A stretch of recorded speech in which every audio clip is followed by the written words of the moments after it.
Good morning, Bhargav and Uday. Today is Thursday, October 19th, and here's the heads up brief for today.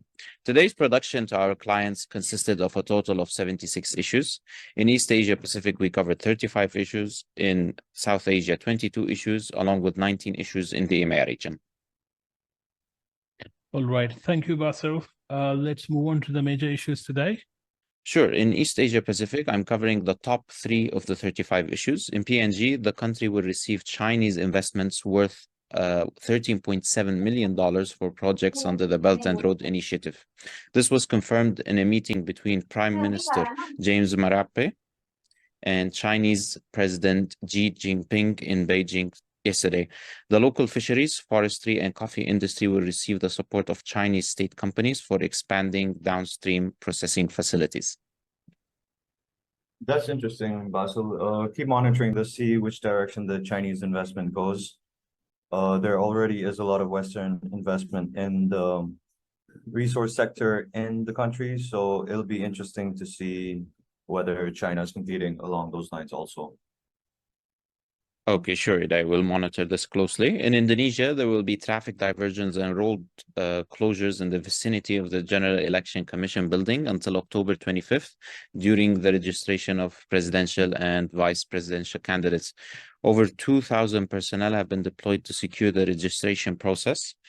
Supporters of the National Awakening Party and the Prosperous Justice Party have gathered in front of the General Election Commission building to welcome Coalition of Change for Unity's presidential and vice presidential candidates Anis Baswedan and Mohamed Iskandar today. Okay, yeah, we have to keep monitoring this as over the next few days, we'll find out the final vice presidential candidate who Prabowo Subianto will be linking up with. We now have the 3 main presidential contenders and vice presidents and the tickets for the February 2024 elections ready. So it'll be interesting to see who Prabowo picks. Thanks.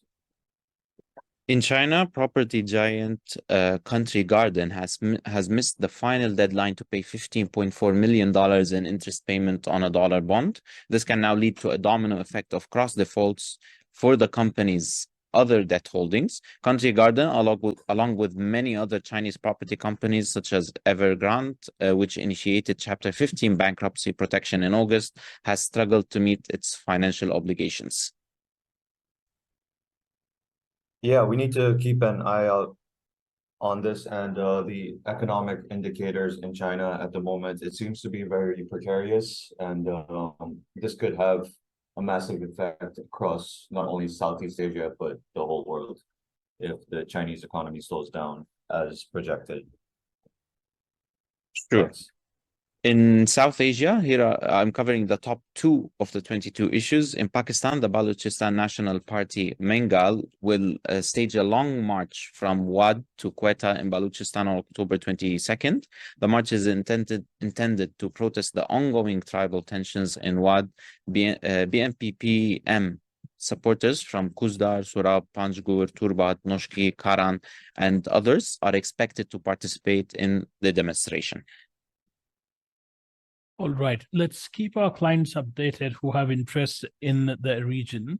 And we also need to note that the security in the region is already precarious with multiple paramilitary agencies already deployed in some of these tense regions, and they control the security and not the civilian administration at the provincial level.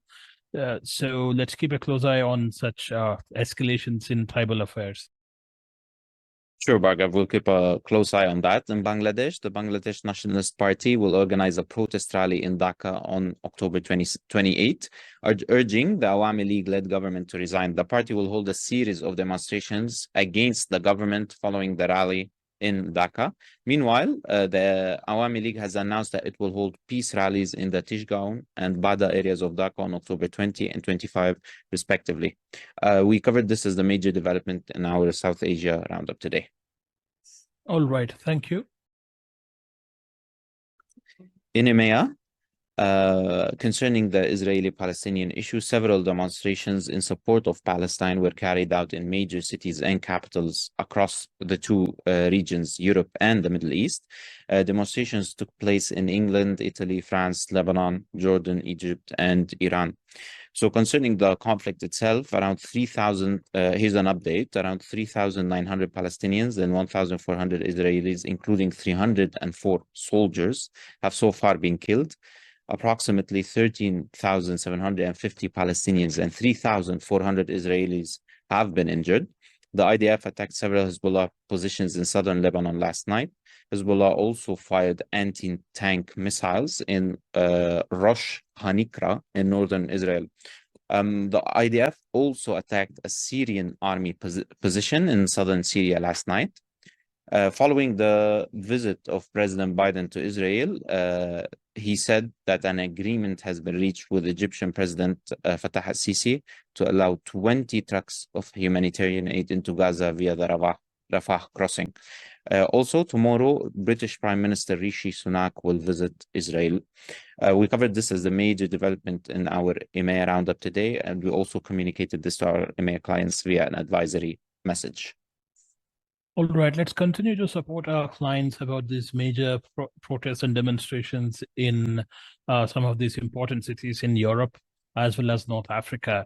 As far as the conflict itself is concerned, yes, the situation continues to be quite precarious and tense, and it is unlikely to get better in the coming days. At the same time, it is good to see that sense has prevailed with agreement being reached for the humanitarian assistance through Egypt. But at the same time, it is also a concern that Egypt is trying to escalate the scenario with Syria and with Hezbollah. So the question remains, will they be able to defend on all three sides? So that's something we need to keep a close eye on and keep our clients updated on that as well, Bassel. Sure, Bhargav. Thank you. That's a heads up brief for today. Anything else from your end? Nothing further from my end. Thank you. Thanks, Bassel.